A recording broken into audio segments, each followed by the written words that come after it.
Hello and welcome to another episode of Rebel City Podcast. This week's guest, following on from the theme that we've been doing for maybe the last few weeks, we have Councilman David McDonald. David McDonald is the Vice Chair of Glasgow City Council and an SNP councilman in Glasgow. We spoke to David about a whole sort of load of stuff from what he does, what inspired him to get into politics, the work that he does in Glasgow life. We spoke to him about some of the closures, like People's Palace and swimming pools. And we also got in about some of the recent guests, activism, Women Against Capitalism, Ask the 700, posed a question about why did Glasgow City Council not speak to the women involved, and we also spoke to him about equal pay victory for women, which is a subject that's really close to Matt, as his mum was affected by it. We really wanted to ask David about orange walks and parades, as it's been a hot button topic in Glasgow the last wee while. But unfortunately, as you'll hear in the episode, because of ongoing legal action from the Orange, well, I don't even know if it was from them directly, so I suppose I should not say that if I don't know it for a fact, but with court cases pending and ongoing, with people that are wanting to put on marches and parades, we were unable to really get into it. So sorry about that, apologies. It was one of the main subjects that we were really looking forward to getting into with him, but unfortunately we couldn't do that. We spoke about what Glasgow City Council are doing to mitigate Brexit and the impact of Brexit on the citizens of Glasgow. And also, as a subject that's close to my heart, as somebody that works in retail, I'd asked David what's the plan to keep the high street sort of relevant, but also to try and turn back this trend of turning every city centre into a giant food court or what looks like X Factor auditions. I mean, I did feel like a sort of an old guy when I was asking this question, but when I walk down Sauchiehall Street, Buchanan Street now, it's almost like you're going to a gig. And I think it puts people off actually coming in and engaging in the city centre and shopping there. And as a retailer, I wanted to pose that question as to what was his thoughts on that. We had a cracking conversation. We got a nice tour of the city chambers, which was incredible. And we can't thank David enough for his hospitality and his openness in the interview. So without further ado, here's the episode.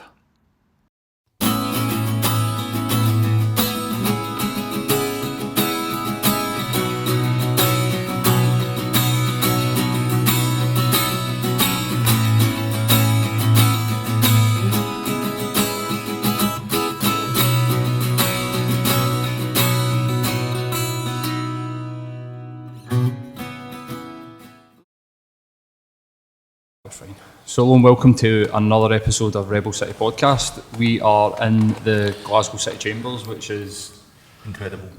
Beautiful surroundings to do a podcast. I was saying just before we started that I usually take people down to the basement and the flat. So yeah. This is like...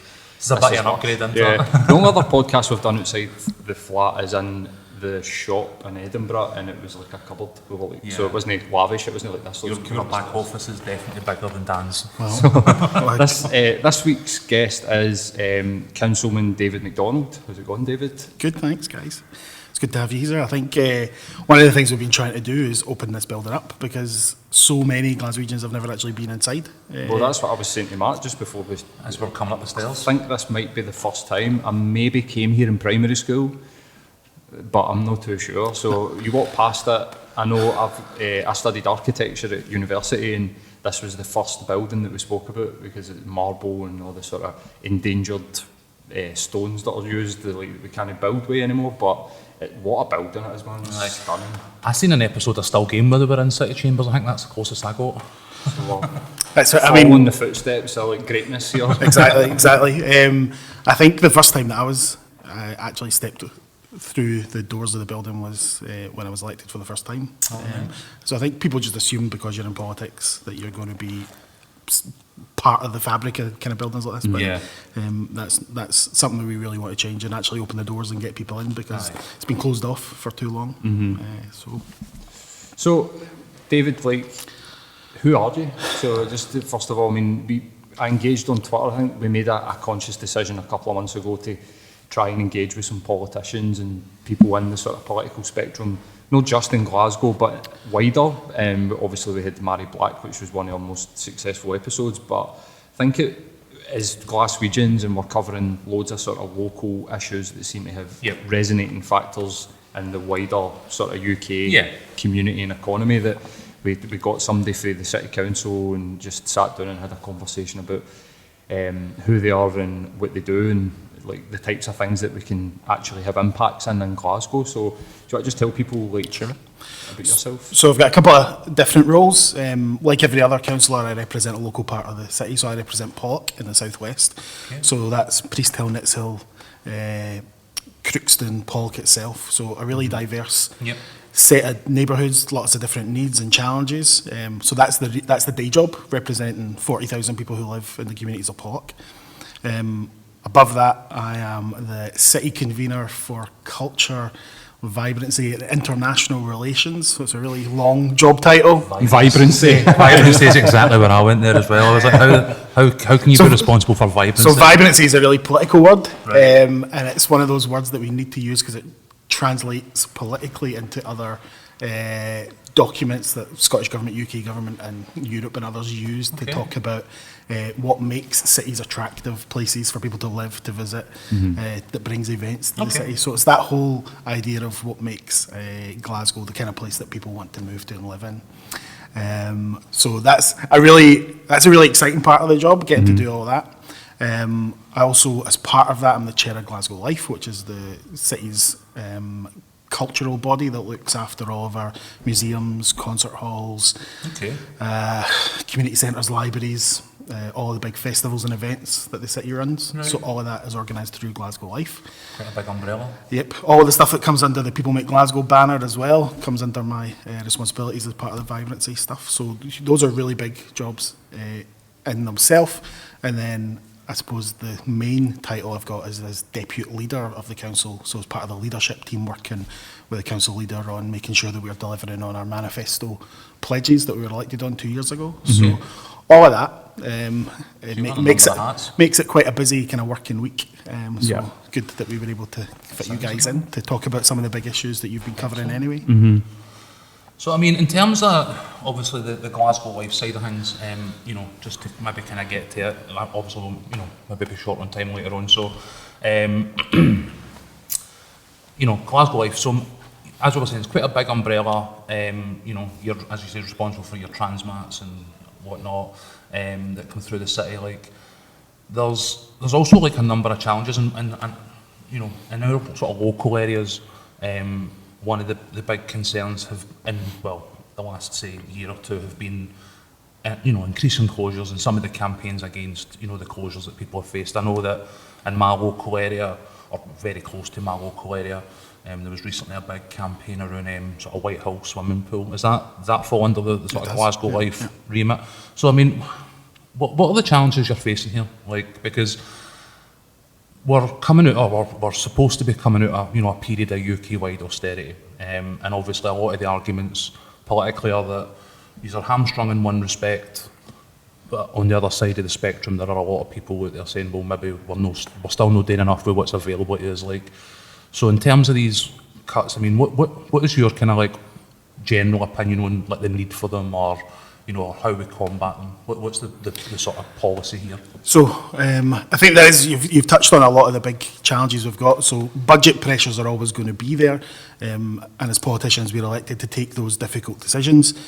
What has happened in the past is that those decisions have been avoided, or they've been fudged, or communities have been kind of palmed off on a lot of occasions over the last 20, 30 years. We all know probably buildings in our own wards that have been left to just run down, and they get to the point of closure, and the council say, well, it was a terrible building anyway, we had no other choice but to close it. So that's exactly what we want to avoid. We want to try and do something different. So we've maybe been, we've probably been challenged more around some of the facilities around the city than at any point over the last 20 years, because communities have really found their voice on some of these issues. And what we've tried to do is say to them, we need to have a serious conversation about the quality of buildings in communities. So some of the pools, for example, need huge amounts of investments. So we need to find that money. We need to try and prioritise that.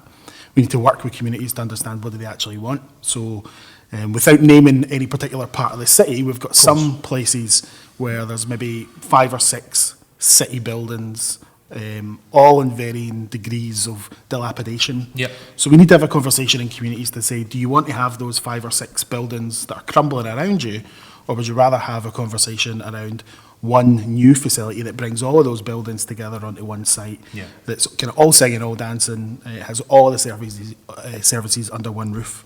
And we've seen some really good examples of that in places like the Bridge in Easterhouse, in Pollock Civic Realm in my own ward, where when you bring all of those facilities together, it starts to bring the community together. Okay. So we want to have that kind of conversation.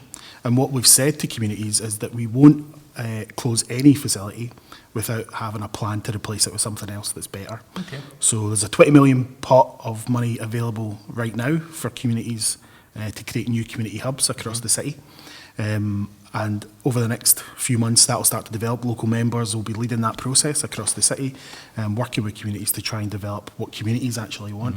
And where's that funding coming from? So that's from the council's own budget process. So we set that in February earlier this year, and we made that first £20 million available. So there's work taking place right now as we speak on coming up with a plan for the first 3 of those community hubs to open across the city. And I think we owe each other in Glasgow the seriousness of really taking these topics on, because we can't just go on as business as usual with crumbling buildings around us. We do need to make investments to make buildings as suitable for local communities as possible, that meets as many needs as possible, so that we can address the big challenges that we've got around our budgetary pressure. So that's what we're trying to do. We're trying to take serious and long-term decisions that have been avoided for too long in Glasgow. And sometimes that doesn't make you politically popular, but I think we've got to kind of grasp the nettle on some of those decisions. I think in terms of that, unpopularity that you're talking about, I think probably, no, that I would say it's, I don't find the administration particularly unpopular. I've voted for it.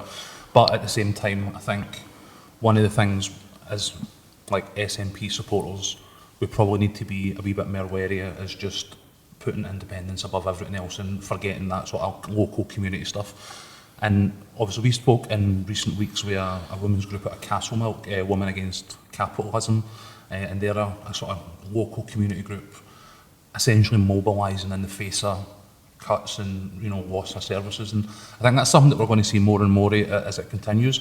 Like the big one that probably just as an example of what springs to mind about that unpopularity would be like the People's Palace in the Winter Garden. I know that was a fairly sort of sizable kick up in the last sort of year or so. And I think it kind of like bridges that thing you're talking about where we want to protect our heritage as a city because it's important to all of us, no matter what sort of political party or whatever we've voted for. But at the same time, I feel it's a bit rich to throw something like that on you as a year in the door. And I feel there's probably a fair bit of that going on as well. I mean, it was historically a Labour council in Glasgow, is that right? Yeah, so for the best part of the last 80 years, it's been one party control. There's a wee period of time when there was a group of Tories that were called the Progressives. I think the Tory name was too toxic, so they called themselves something classic different. Liberal to me. like double speak. So there's a wee period of time, 2 or 3 years, where they were in power, but basically it's been Labour run this city for generations, probably as long as any of our families can remember back. There's been Labour administrations here, and I suppose that's what's been really difficult to take is some of the kind of the brass neck that we've seen from Labour politicians in the city talking about closures, because the only facilities that have closed in the city, they have been the ones that have closed them. They've closed schools and community centres and community facilities and left communities like mine without any facilities for decades. So although there's been a lot of publicity and talk around closures, nothing has actually closed other than the Winter Gardens is closed because of a health and safety issue with the roof. But over the last 2 years, not a single facility has closed as a result of any budgetary cuts that have been made. So we've got Labour politicians in the city throwing around a lot of fake news. They've had these leaked lists, so-called leaked lists of closures that were going to happen. None of that's happened. All of it is a big political game that's really been played at the expense of people in communities that are being really wound up for no reason. So I think that kind of thing sort of bleeds down, because that's exactly what the Tories did to the Labour government of like that 2010 time, where they still, I mean, we're at 2019, we're 9 years in since David Cameron and Nick Clegg formed a coalition, and they still hark back to Gordon Brown's Labour government and how they left us with nothing. And so it's almost like a sort of copy and paste political strategy, and you can do that at any sort of like level of politics, because it's just a case of just pointing the finger. So yeah, I think that you're right in saying that it's kind of rich that they do sort of go, well, look at what the SNP's sort of track record in Glasgow is like a sort of failing SNP as a In the government. context of the time they've had, you've not really got time to get a track record built. And we've been fairly busy in those 2 years as well, because it was a case of not only had we inherited a lot of challenges, some mammoth political issues that had to be overcome, but we also had a lot of unknown issues that came along from, fires on Sauchiehall Street and those kind of big challenges that took a lot of time. So we've had to do a lot of house cleaning in this place to try and sort some of those big issues, as well as implement our own manifesto and firefighting at the same time. But I think it is worth just pointing out that there is just now some work underway around the future of the People's Palace and the Winter's Garden, and I want people to know that we're taking that really seriously. No politician is mad enough in Glasgow to even consider closing the People's Palace, so it's about how we actually look at what the future is for that building and how we secure it long term. Absolutely. This is one of the things that has jumped out to me in recent days. I think there was maybe a Gala Street, sort of Trongate area. I think there's a disputed sort of block of flats that had previously been listed. It's lay dormant for decades, has literally fallen apart at the seams, and then when we take the decision to look at whether or not that should be there, we get, well, that you're getting rid of our heritage. But if we don't maintain and care for our heritage on an ongoing basis, then we do it a disservice. And it's a bit much to be going, well, this is a building that's 20, 30 years derelict. It's literally a danger to its community, but we should now be going above and beyond to save it. We should have, if it mattered so much to us, we should have maintained these things on an ongoing basis. And kind of trying to move on a wee bit for that, because we don't want to be too, coming at you with criticism. One of the things we want to do is try and get, a bit of balance here, because we do sometimes get chinned about that. In terms of victories, you've obviously been in a relatively short period of time, as we've talked about the sort of wider context. One of the big victories for me, and was a huge benefit to many members of my family, was the equal pay victory. I don't know if you can maybe give a bit of context on how that panned out, and maybe let some of our listeners know why it's important. Yeah, so it's interesting because I think by the end of this month, I think the final payments will be made. And I think that is a huge testimony to a lot of people. First and foremost, to the women who campaigned for the best part of a decade for that justice. They deserve a huge amount of thanks and appreciation from all of us for actually standing up for their rights as low-paid workers. But the trade unions, the council staff and the council leader in particular, for the actual effort that's gone into solving something in less than 2 years that didn't look as if it was possible to solve it in 2 years. The work that's gone into that on all sides is hugely impressive. So by the end of this month, we should have the final payments made to those thousands of women, hundreds of millions of pounds that's been given in terms of justice. And we're starting, I think, to see some really anecdotal evidence. So in my ward, speaking to people who have got really life-changing sums of money in some cases, and how that is improving people's lives, how they're supporting families with mortgage payments or payments on houses, once-in-a-lifetime holidays, new sofas, whatever it might be. We're starting to see a real impact on people's lives, which... My folks have gutted their entire house. We're saying it's like I think the biggest single act of wealth redistribution in the history of the city, really, because it's money, huge amounts of money going to some of the lowest paid workers in the city, and so much of it has been spent locally as well. And I don't think we'd really factored in the boost that it's going to have on the local economy. Knock-on effect. Where did that come out of, like the council budget as well? Was that something that came out of like a sort of wider budget? Or? So the money is too vast for it to have come out of the council's budget, because if we had to take in the £500 million out of the council's budget, then that would more or less wipe out a service like education. That's how much money we're talking about spending. So we've had to work creatively to find ways of getting that money in so that there wouldn't be any impact on frontline services. This is I don't know if I'm using the right term, but this is essentially like the remortgaging of venues and stuff that. So it's basically a really big mortgage that we've taken out on some buildings in the city. So some, like the Emirates Arena, for example, is part of a number of buildings that have been mortgaged so that we could bring in a sizable payment that then went straight out to the women. We now have, like anyone else, we now have a mortgage period that we have to pay that money back. And so we'll be doing that over the next number of years, and that will have to be factored into our budget discussions as we go forward. So next year's budget in February, all the groups will be asked to put their spending proposals forward, but they'll also have to find where they're going to take that money to pay the mortgage back. But ultimately, I think it's less about the money and where it comes from, and it's more about the justice that was being delivered. Do you think there'll be, is this something that's Glasgow specific, or will there be a domino effect that happens in places like Edinburgh and Dundee? Is this something that, because obviously equal pay for women is almost a global sort of battle that's been faced over the years. So it's primarily going to impact Glasgow more than anywhere else. There's been some other places down south, mainly Birmingham and others, that have been impacted. I don't know all Scottish local authorities well enough to know, but I think that it will mainly be Glasgow, because Glasgow had a different system of how it paid women from other local authorities. Almost every local authority has the same scheme. Glasgow, for political reasons, opted to have a different scheme that paid men more than women. And you can get into political discussions there about links with the Labour Party and trade unions and things like that.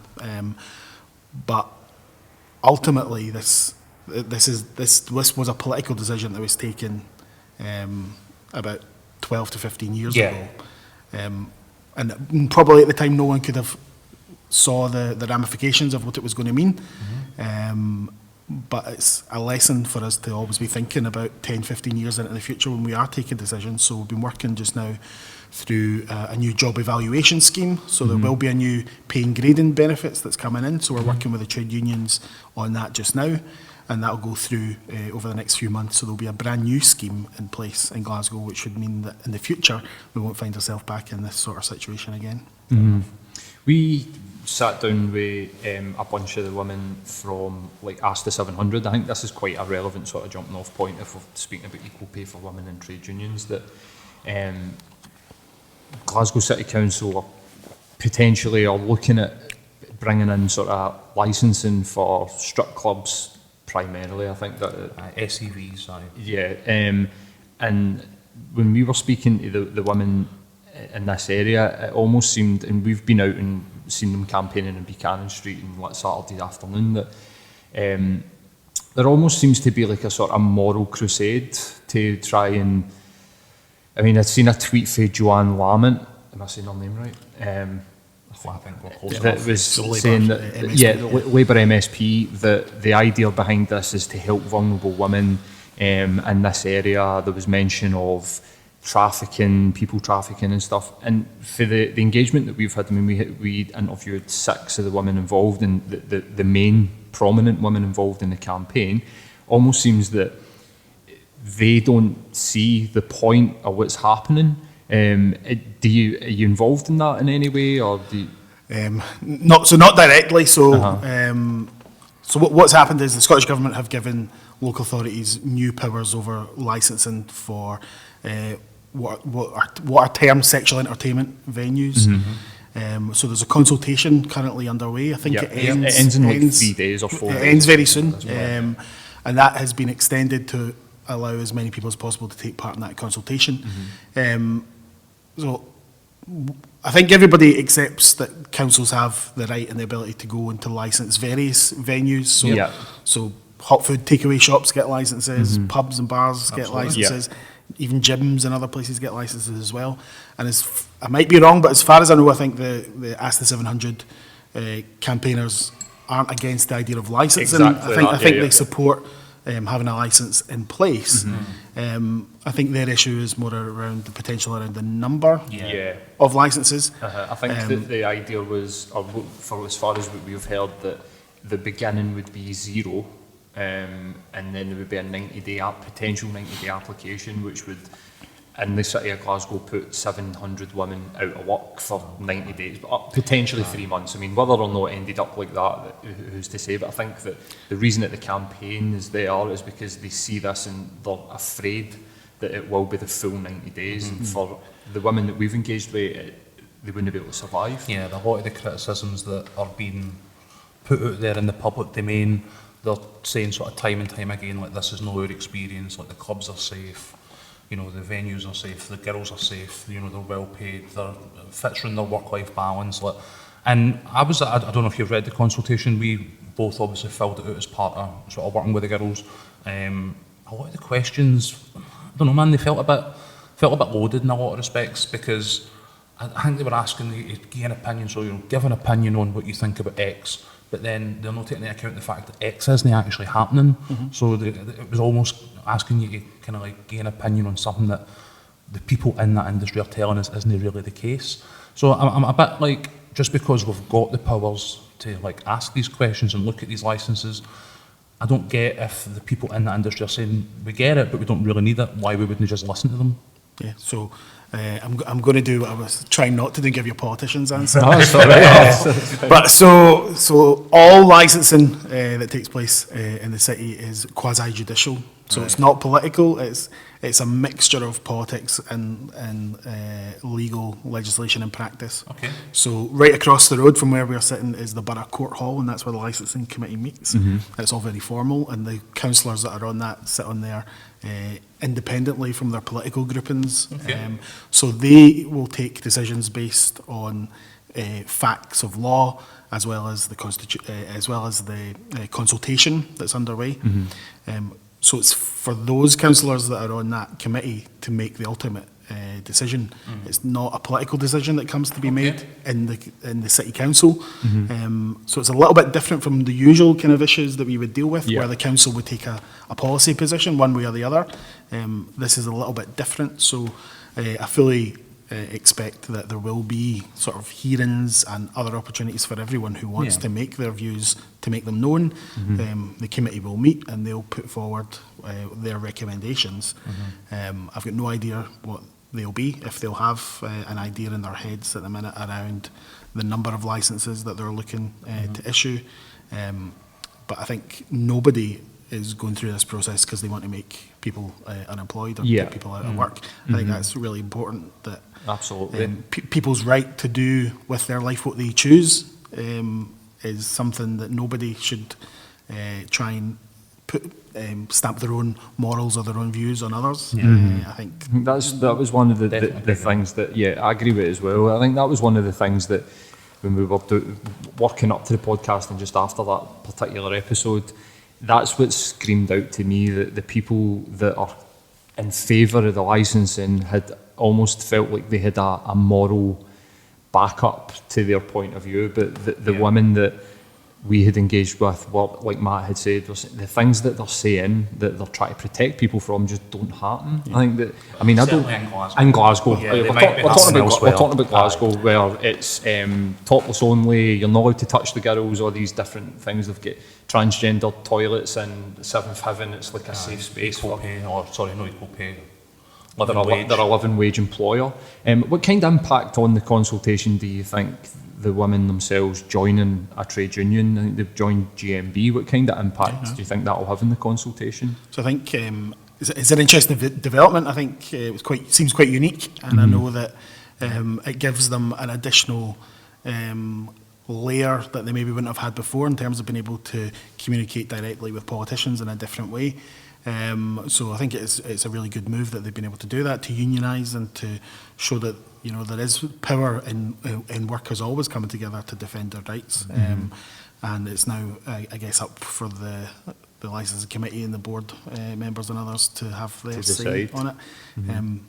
There's a history of very strange and odd decisions that come out of licensing, because famously something like the Life of Brian was banned in Glasgow for years and years. Seriously? By the licensing committee, so you can never be sure what decision they're going to take. Well, I've never heard of that, the Life of Brian. It's about as innocuous as it gets.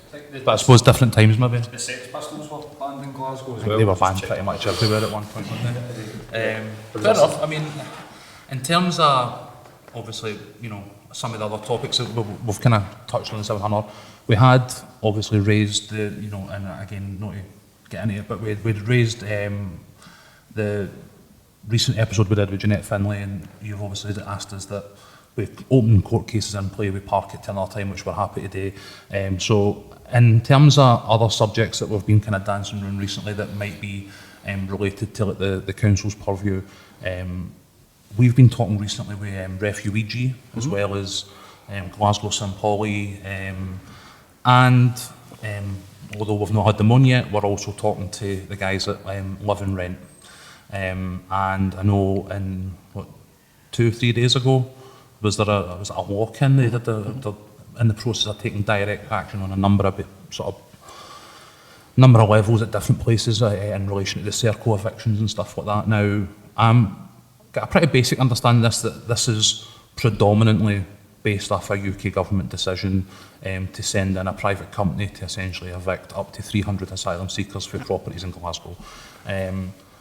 Now, I'm not really sure where the council comes in on that, because again, I've got a pretty rudimentary understanding. So when I seen the guys, as much as we're interested to hear from them and want to obviously get as much as we can for them if and when they sit down with us, I've got a bit of a disconnect on that point as to if there's a UK government decision in play, why are the city chambers being picketed? Yeah.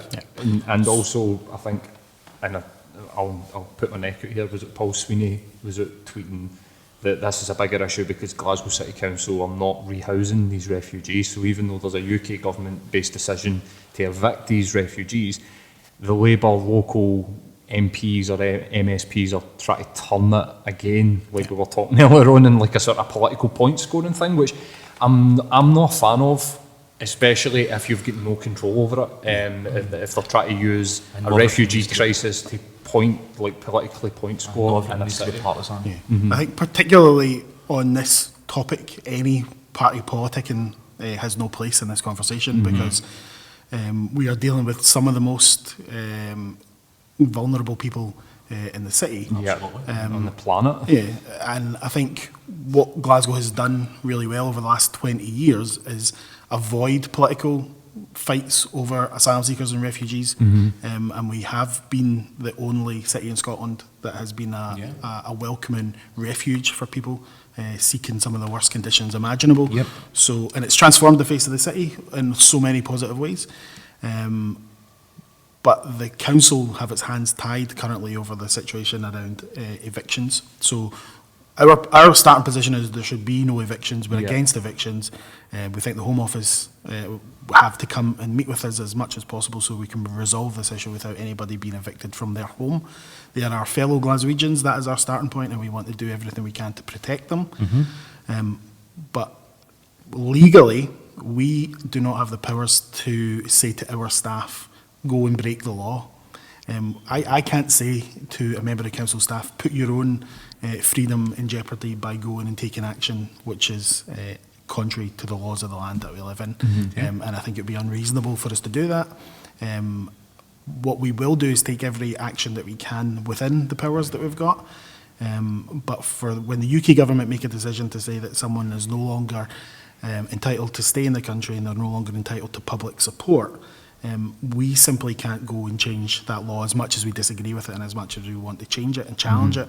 And we do that behind closed doors every day. Colleagues in here, both politicians and council staff, are fighting the case for Glasgow's refugee and asylum seeker population, and will continue to do that. And I've got sympathy for the position of organisations like Live and Rent and others, because they're trying to do the best by their neighbours. Totally get that. And that's what we want to do as well. And understand, the frustration that they felt that they wanted to come and protest at the City Chambers and in George Square. It is a place for protest, and that's fine. It's like Glasgow's central place for protest, really, isn't it? But let's protest together about the actions that the UK government are taking, and let's try and work together on finding those solutions. So that's what we want to do. Right. We want to continue the more than 20 years of good work that we've done to build a new city. The diversity of Glasgow over the last 20 years has changed so much, thanks to those incoming populations of refugees and asylum seekers. And it's never been political before. So let's not make it political now. And let's actually work together. As the guys from Glasgow Sun policy is like, no person is illegal. You know what I mean? Like, if you're fleeing, a war zone or persecution or anything of the sort for how you live as a man, woman, sexuality, whatever it is, like whatever you're fleeing, like, we should absolutely be the place that's got its doors opened. And like, when people's lives are at risk, I'm with Paul, I don't really get the politicking on it, because I think, kind of like our heritage in terms of the buildings and the people's palace, like, this is something that is more about what we've all got in common than what separates us. And I think it's, a Glasgow that stands up and tries to help these people is a Glasgow that I want to be part of. You know what I mean?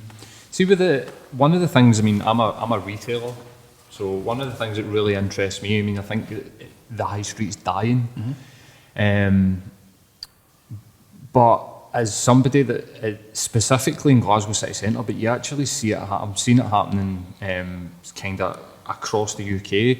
We're almost like trying to turn the high street into a kind of like carnival, where if you walk past the Tesco in Sauchiehall Street, you are literally running a gauntlet to pretty much like the St Enoch Centre, either people trying to do a cartwheel in front of you and stop you for charities, sign you up to gas and electricity. Like, then when you go onto Buchanan Street, it turns into like almost like a Saturday afternoon gig venue, where we're not only seeing buskers, but we're seeing like full bands turn up. And I've got to be honest, like, I don't really like it.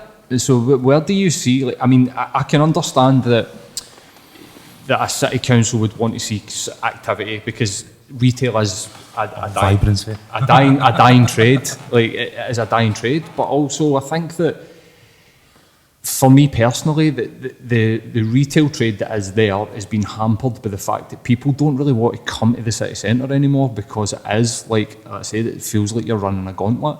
And if you go to Silverburn, you don't get that same, or Braehead, you don't get that same level of like stimulation that's happening like left, right and centre. But where do you see like Glasgow's high street like going? Do you see it being more I know that from my own experience being there, things like Amsterdam have turned their shops into like galleries, and it's more about art and creativity and less about shopping, because their high streets died. Do you think Glasgow's going to go the same way, or does the council have plans to try and sort of boost numbers that are actually coming in and shopping? Because it feels like a massive, not only just the gauntlet, sort of what's going on here, it feels like a massive food court. There's more Costa coffees and Starbucks in the city centre than anything else. And again, I'm being selfish here, because I'm a store manager for retail, and I just see my footfall going down and down and down. But is there a plan in place, like what's happening with it? Okay, so I've spoken to you about vibrancy already, so let me raise you from vibrancy to another political buzz phrase around stickability. Okay. Which is, so what? A new one. So if you bring people into the city, what's going to make them stay and stick here and go and shop here, rather than go to Silverburn or the Fort or other shopping venues out with the city boundary? So I think we need to have an offer that is attractive to as many people as possible. So for every person that maybe complains about the buskers, there'll be another person that thinks it's great. That loves it. It's different. And so it's about trying to find a balance between the overstimulation maybe that goes on in the high street, and not forgetting its crucial role as a retail centre. So Glasgow remains still the UK's second retail hub after London. Yeah. And we see new stores and new shops still choosing to locate in high street locations, despite all of the challenges that are there and that exist from out of town retail and online shopping. So we've got to do more of that, and we've got to continue to find new ways of attracting new brands into the city as well.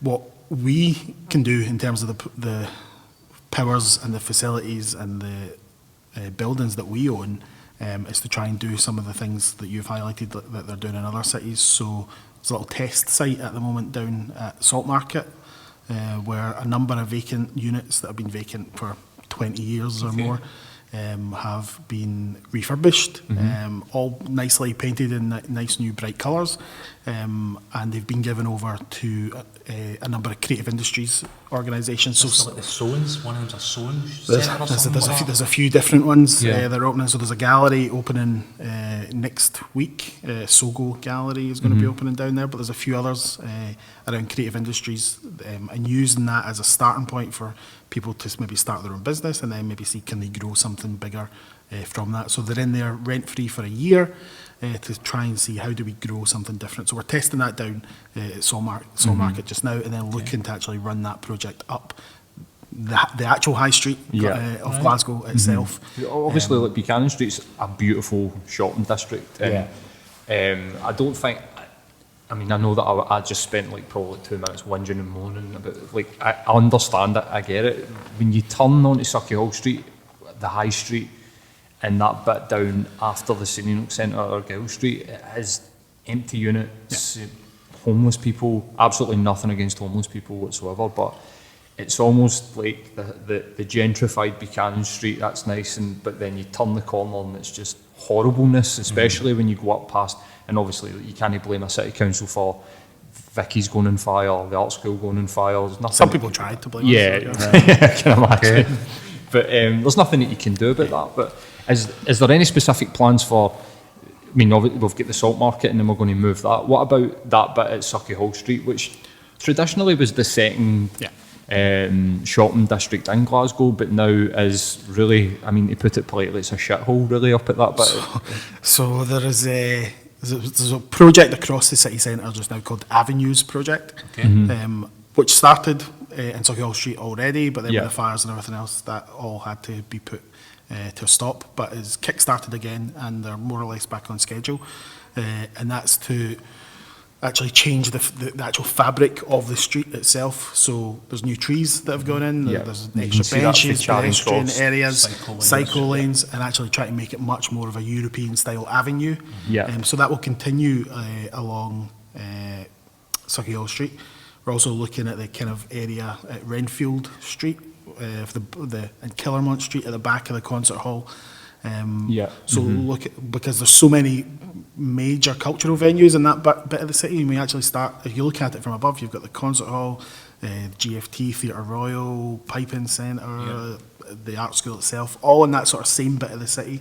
So we really want to kind of bring a new bit of life to that area. There's a whole range of other master plans that are underway at the minute. There's the Brummelaw master plan, looking at the kind of riverside area, talking about a new riverside. Which has got a lot of potential down there. So a new riverside, a new river park, looking at new residential areas, and I think that's one of the key bits about how we actually keep the high streets going, is addressing the challenge that we don't have enough people living in the city centre. So most other European cities have a really large city centre population. We have the kind of opposite, where people live on the outskirts and travel in, so we have to address that. So that means having to find ability for house building in the city centre, which we've not really done it on a scale for a long time. So all of these new master plans that are in place are all starting to address all of those challenges and realising they're all linked together. And they're all linked together by that vibrancy. The vibrancy. And what about like things like free parkings, or like plans for that? Because I know that other cities have done it. I think Glasgow did it at Christmas time or something. It was like free parking on a Sunday, so you can come in, because I think that is a huge issue for people. I know that when I currently live in the city centre, so I'm one of the lucky folk that gets to live at sort of Woodlands area, which I love living in the city centre. You can just walk in and out. But previously I lived in Shettleston. And one of the things that did put me off coming into town was finding parking, and it would be like, just go to Braehead. I mean, it's way further out, but it's so much easier to just go in, find a parking space in and out, and is there any plans to sort of address that? So I think Parkin is probably one of those difficult decisions we were talking about and having to take a serious discussion about it. So, so you mentioned Amsterdam earlier. They have just announced that they are removing 10,000 parking spaces from the city centre of Amsterdam. And that seems to be the way that most cities are going. So I've seen Barcelona, Madrid, Paris and other cities all looking at actually reducing the number of cars that come into the city. Like similar kind of lines to something like London's congestion charge or whatever. Yeah, and I think, to be honest, the future of the city centre is probably going to be more car-free than more car parking. Yeah. But to do that, we know that there's challenges around public transport that needs to be improved. Yeah. The operating hours of the subway and things like that, all of that needs to be improved before you take a big decision. Taking away actual parking spaces. So it's a challenge that every city needs to face. We're a Victorian city with tens of thousands of cars in and out of the city every day. We just don't really have the space to actually meet some of the demands that we've got. So it's going to be a series of different discussions that need to take place, but I think it's probably going to be less cars than more cars, even though I'm one of those people that finds it really, where I live, it's really difficult to get in and out of the city as well. And doing this job, if I need to be in here and back to Parkin and then back in here a couple of times during the course of a day for meetings, there's no other way to do that currently without a car. Or jump on a bus. Yeah, if you can get a bus, if one goes where you want it to go, and if it turns up on time and all the rest of it. That was just a really selfish, because I work in town, I'm a retailer, I'm just like, what's the plan, Steve? So it's our podcast, dude. We can ask whatever we want. Just on a kind of similar topic, when it comes to the parking side of things, I live up on, just off Royston Road, and there seems to have been talk recently about parking meters going into the Royston Road area to cover essentially what's perceived as nurses overflow for the Royal. So, I mean, I don't know if that's a rumour or whether that's something that's just out there in the ether and people have made up, or is there actual plans ahead to start metering, essentially quite, let's be honest with you, economically deprived areas like Royston Road. It's one that if it was something that was out there in the ether, I would probably, if there's consultations, whatever, find object to. I don't drive, but I think, the potential for parking meters in somewhere like Royston Road for the purposes of essentially catching nurses who choose to walk an extra 10 minutes to work in the morning is probably a bit of a shady move. So is there any kind of light you can shine on that? So I know there is parking issues, and I think there is public consultation around parking in that bit of the city. It's not an area I know particularly well in terms of what is actually being discussed. Some of the local councillors there probably know the ins and outs of what's happening. I don't imagine that any scheme is being put in place because they see it as an opportunity to make money out of nurses. I don't see that as being a... I don't think that that's cynical.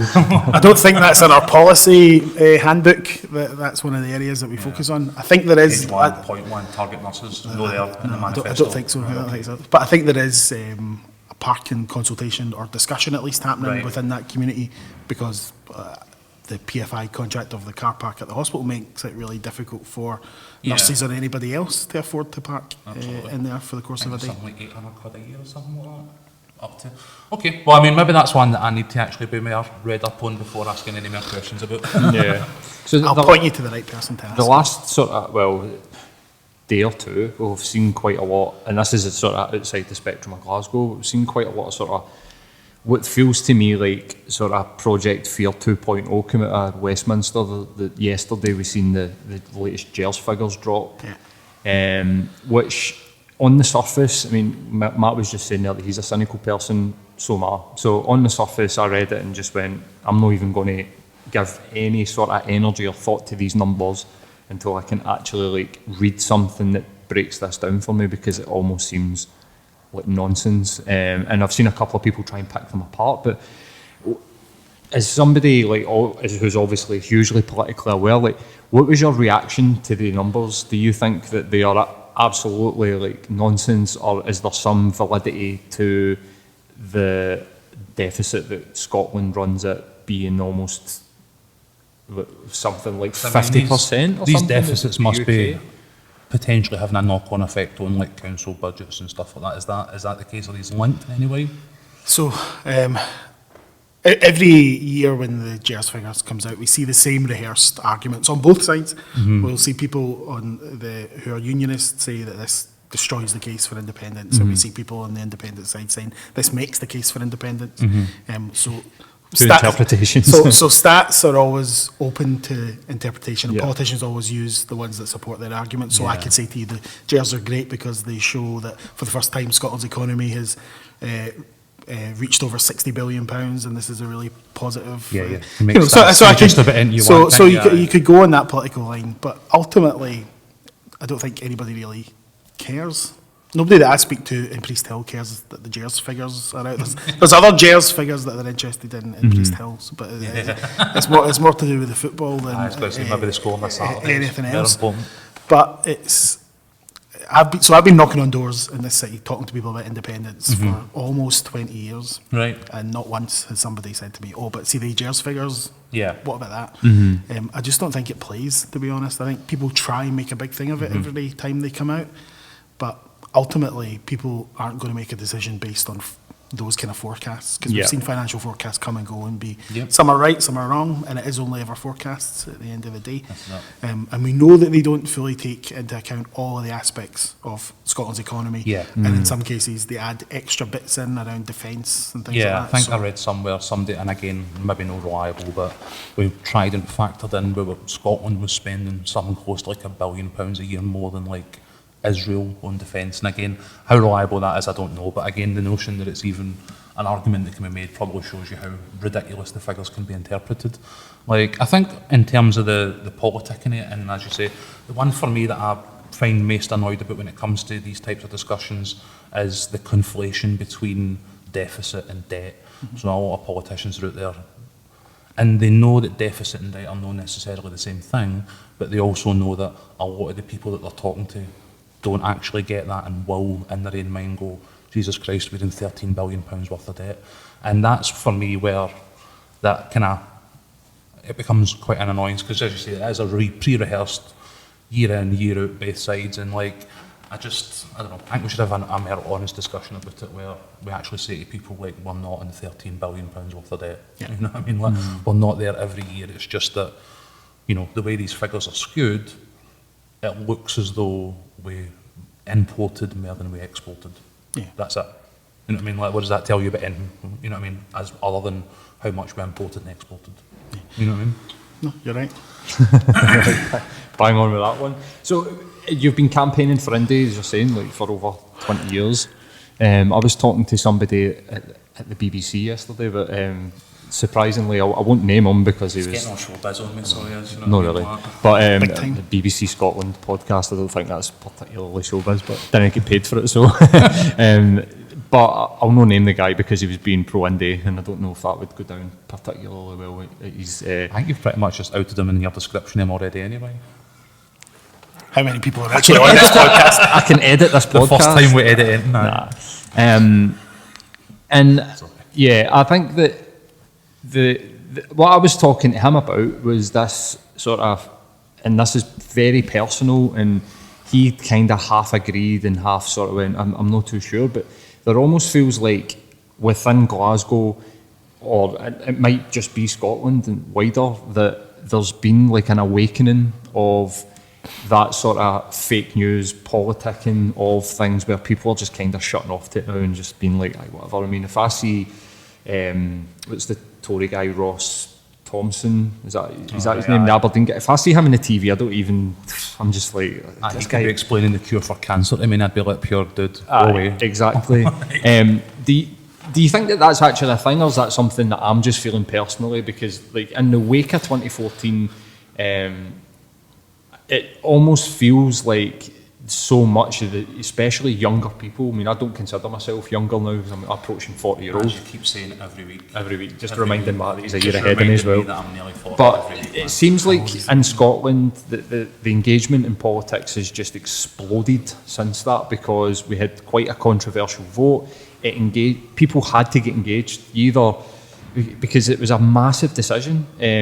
But when you see people on social media, like, they almost seem to be savvy to like politics now, whereas when you see people speaking in sort of parts of England, they're still kind of referencing Daily Mails, and you're just kind of like, surely you're past that. But do you think that that is actually a thing that happened, or is it something that I'm feeling in my echo chamber of like my social media and my friends type thing? So I think it's probably a bit of both. I think there is always a bit of echo chamber stuff, and if you're only ever having political discussions in the Twitter bubble, then you might get that sense. But my job exists outside of Twitter as well as it does on Twitter. You sure? So actually being at community meetings and out doing shopping or other places, people do want to speak about politics, which they didn't want to do before. Yeah. And they want to speak about the issues and the opportunities that independence presents to them. And so in my ward in Pollock was the largest yes vote in the city. And what we've seen is a whole generation, mainly primarily young people, but a lot of older people as well, who have become really politicised since 2014. Definitely. And 2014, I think, really changed a lot of people's opinions about what they could do in politics, because it was less about leave it to the politicians, and it was a lot more self-organising, community organising, and a huge amount of communities just taking the campaign and running with it themselves. And we've seen that across the geographic communities, but we've seen it in communities of interest as well, where people wanted to make the case for independence within their own communities. And that was, I think, the strongest part of the Yes campaign, and that's what I think where we got the biggest results. And so many people have continued in politics because of that. So some of the organisations that we've spoken about today, I think probably you would find some of their roots back in 2014 when people became politicised. So I've got a number of community groups, food banks, community councils and others that are all founded on the back of people being politicised in communities like never before. So these people went for the Yes campaign and went back into their communities and went, how can I take this energy and this enthusiasm and actually go even the No campaign as well. I mean, people, like, they were passionate on both sides, and I think that even I don't actually think it's if you were a Yes voter that you woke up to this. I think that even the people on the opposite side of became more politically aware and are more into activism. Is that something that makes your job or the job of a city council harder or like easier? Or is it just nothing? No, I think it's needed. I think the problem in this city is that people have sat back for too long and allowed the politicians to go and make the decisions and not be the ones that actually come and be part of the decision-making process. Yeah. So you guys are saying this is the first time that you've been in the building. One of the things that we did over the last 2 years is to host a number of summits on big topics, because we wanted to hear directly from people that were affected on transport, on schools, on cultural issues. We actually invited experts in the field, people living with issues in to help us shape the policy and ideas. And we need to do more of that. Aye, this is one of the things that, again, we touched on with Women Against Capitalism, was the Glasgow has always been like a relatively politically literate population. Like, growing up, I was aware of people being politically conscious all throughout my youth, and, you know, no, I'm no young anymore, apparently. But like, I think that's something that, although people have been engaged in the process, I think there's a level of maybe, it sounds like a horrible term to use, but like re-education is required, because the people that got engaged in their trenches in 2014, but the challenges that we face on a day-to-day basis at a community and local level are not going to be resolved through the trenches. So when we get people into the political process like these events, I think it's as much about educating people on the political process, because they look at their politician and they go, I agree with the 6 bullet points that you're campaigning on, which means me and you are together. But then when the reality of how that is then implemented once somebody's elected to a council, to an MSP position or an MP's position, is very much sort of night and day, because it's not just a case of somebody walking into a room and going, well, I was elected on these 6 points, let's go and get these done right now, because that's just not how it works. But then I think that's where people get disconnected and frustrated with the political process, is that they don't understand that it's not just about your guy or woman getting in and going, well, my people voted me in based on these points, so let's go do them. You know what I mean? So I think having people in and involved in the process can only be a good thing, because engagement is probably great, but engaged citizenry that actually understand how things work is better. Yeah, and exactly. So we're doing, as well as that, I think the other big change that's going to be coming over the next couple of years is this whole system around participation and participatory budgeting, which is where the council is going to start giving money directly to communities and letting them make the decision on what they want to spend that money on. Right. So we've done the first 4 pilots of that in the city. So £1 million was given to communities to say, for long enough you've been complaining about issues in your wards not getting done, so here's the money, what do you want to spend it on? So my ward was one of them, and it was focused on young people, and we had a panel of young people, 20 young people who worked with community organisations all across Park to spend £200,000 on youth services in a community that hasn't seen £200,000 over, it's spent on youth services probably over the last 20 years. So it's really transforming that community based on what people actually want. So we're going to be doing far more of that. And actually putting money and power back into the hands of the people. And are those trials, are they ongoing, or have they got results for them or anything like so that? the 3 have been completed. The next one's going to be in Park Shields, looking at issues around the BME community there. So all of that information is probably online somewhere. I can make sure I can send that to you. But I think it's going to come to every community in the city over the next few years, so it's something to watch out for. And that is something that will allow people to engage with the process as well as, you know, the big ideas. When I was young, I think every scheme had a community centre, and it's just something that over the last sort of 20 years you've just seen just disappear in favour of like Toll Cross swimming. That was like when I was like not a teenager, like a kid, like say 8, 9, 10, you used to go to the community centre on Carntine, but then as I was a teenager, it was more Toll Cross swimming and you went there, but then that cost money, whereas when you went to the community centre, it was almost like somebody's dad ran it, you ran a football team, didn't cost you any money. Like, I think it's important, and all the people that we are speaking to, whether it be Ask the 700, Women Against Capitalism, Refugee, the message seems to be for these people that the way forward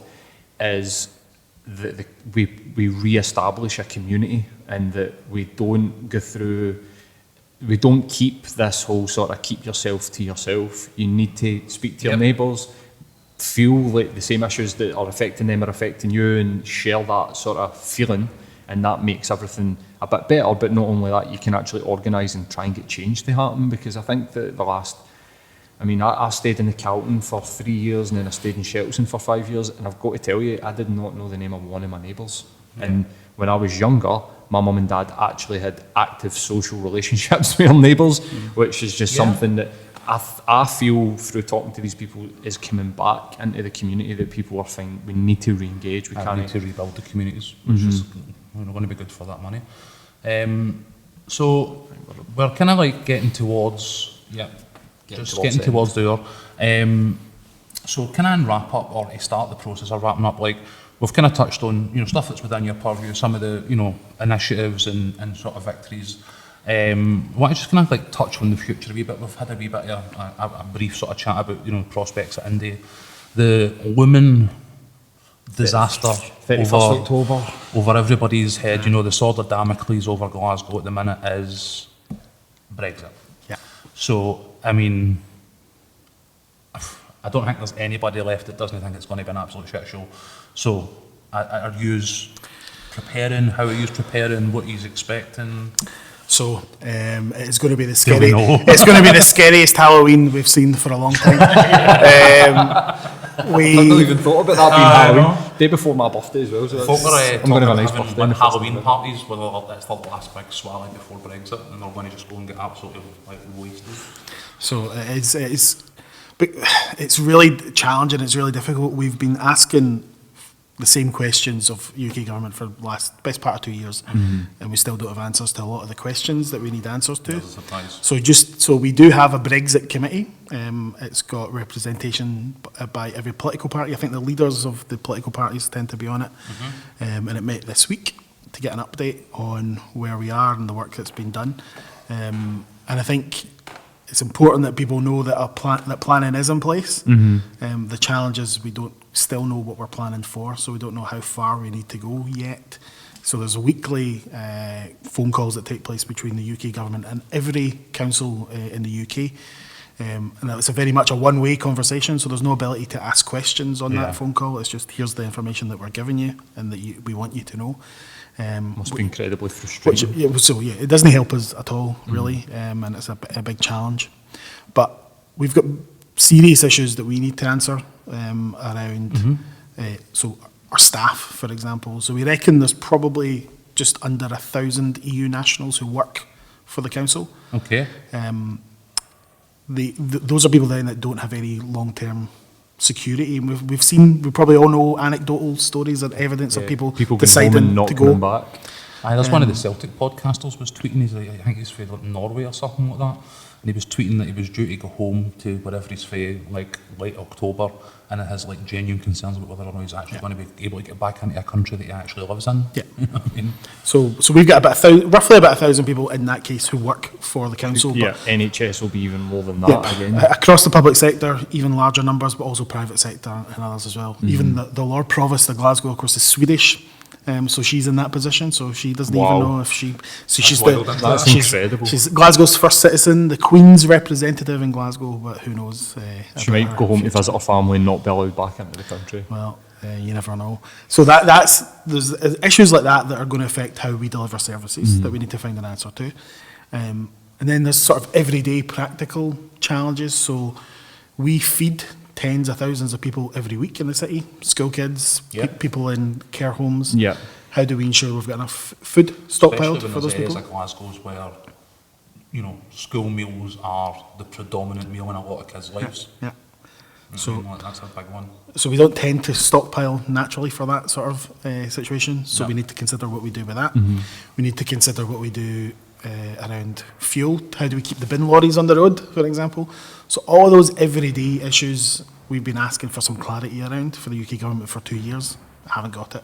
So we're having to make our own plans on that, and we're doing that in partnership with local authorities across the Glasgow region to try and answer some of those challenges. So do you think it's because they don't know?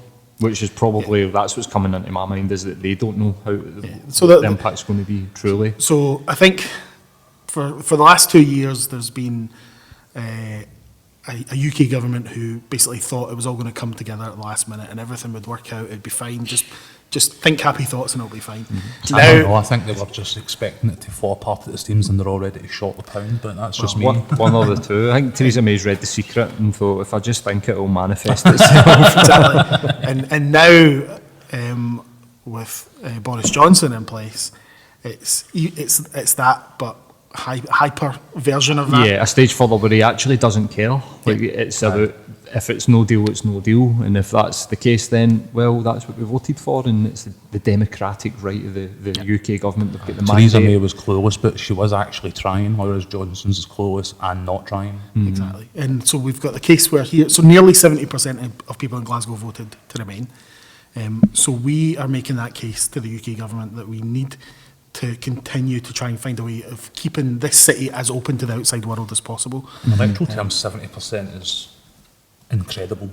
So I mean, you couldn't have, when they talk about, you know, nationalist mandates and all the rest of it in the press, like you could not have a clearer mandate for Glasgow that Glasgow wants to remain. Exactly. So when I've finished speaking to you guys, I've got a meeting with people from Berlin, and then I've got a meeting with cultural attaches from governments across Europe. Spare German passports on the go. Well, what I'm going to be saying to them is that Glasgow in particular wants to remain a proud European city. We want to remain a proud city that's open to the world, open for investment, open for people to come to live and to visit this city, and to make sure that people around the world know that what is about to happen through Brexit is not because of people in Glasgow's decision, but it's a decision that's been foisted on us against the democratic will of the people. So local councils, and this is probably just going to be my last question on the topic before we wrap it up.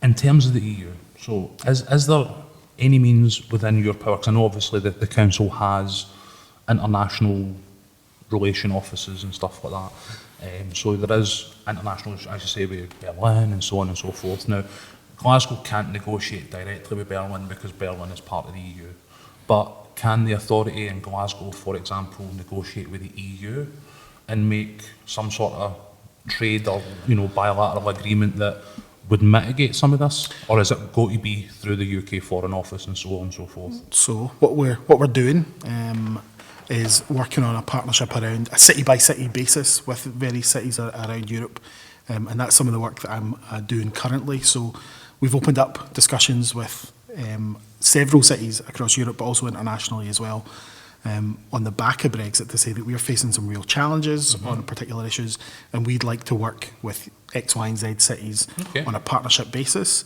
So we're working on that just now. We're working on the finer details of what those partnerships will look like. Each one will have thematic kind of areas that we'll want to work on trade, on investment, on jobs, on education, whatever it might be.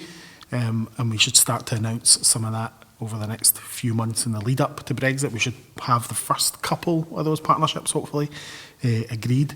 So we're doing what we can as a city to ensure that we will still have international networks. It won't be at a governmental level, it will be city to city through those direct relationships.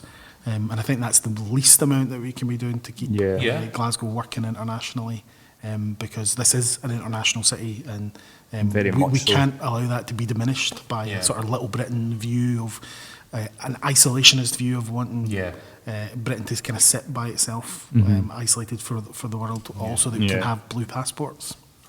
Or a red passport that just doesn't say European Union at the top, proudly displayed by Nigel Farage on Twitter like some fucking moron. But even just hearing that makes me feel so much better, just hearing that there's no contingency, but actual active, like, let's think about what we can do at like a smaller level, at like a local level. And I think if every city council does that, then, and I think that even just hearing you say that, it makes me like, right, cool, there's something being thought about and something being done. Because I think that for me, the worst part about Brexit almost seems like this sort of ideological goal, and just we don't care the impact on like ordinary people. I mean, I'm in a fairly well-paid job. Like I don't consider myself, but I would be considered as middle class. And if I'm feeling this, I do not know what it must be like for somebody that's working on like minimum wage or poverty wages. Universal credit. People like the ASDA workers that you see are having to go and protest at ASDA, try to get them to work for free or whatever it might be.